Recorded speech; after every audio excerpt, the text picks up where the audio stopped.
those cryptic games? I enjoy playing games, and I try to host a monthly game night here at the shop. I have both of these board games in their original form, which are smaller and tabletop games. I had some extra metal, and I decided it would be really fun if we had a built-in version and also like a bigger standing version. So this is a game called Chickapig that was invented by Dave Matthews of Dave Matthews Band and his guitar maker. Wow. It looks, face value, it's kind of a silly farm theme game, but when you actually play it, it's a really brilliant game. It's kind of a cross between like Chinese checkers and another game called Sorry. It's mainly kind of managing farm-related chaos, and yeah, all the pieces are magnetic. Yeah, so each Chickapig is like half chicken, half pig. Yeah, it's a really fun game, and so that has become an installation. And then more recently is this game, which you can't really buy this game. It's one of the older games in the world. It's called the Royal Game of It dates to 4,000 years ago and was popular for about 3,000 years. And it was eventually kind of overtaken and replaced by Backgammon. They had found tons of tablets that were in this shape and design, but they figured it was board games, but they didn't know the rules until one day someone was deciphering a tablet from an astronomer from the day, and he just happened to be. The tablet said, "Oh, and by the way, there's people playing this game all over the city, and here's how they're playing." In fact, he detailed a couple different ways they're playing it, and so I thought that was interesting. And so they did have an online. The British Museum had an online version you could play, and so I played a couple and realized, like, oh, like this is a great game.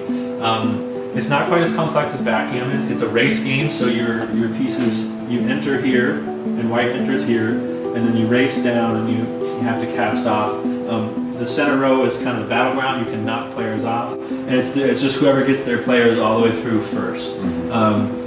There's been some interesting lessons.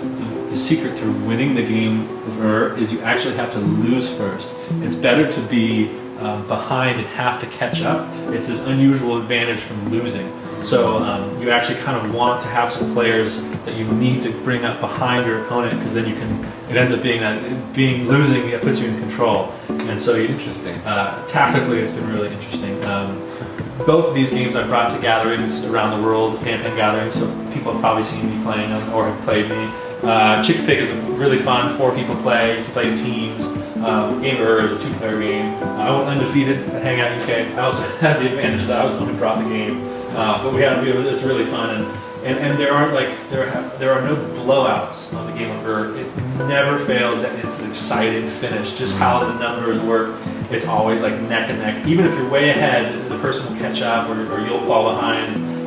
So that's been another stand. This is a quicker game. This takes 20 minutes. We'll do it at lunch and stuff. Yeah. It's been another stand. Tell me about the clock. We heard it on the podcast. Yeah, the clock. The clock was like.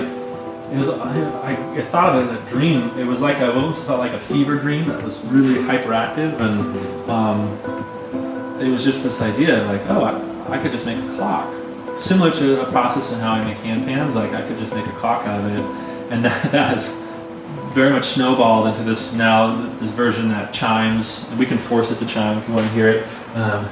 It chimes to a Celtic theme right now.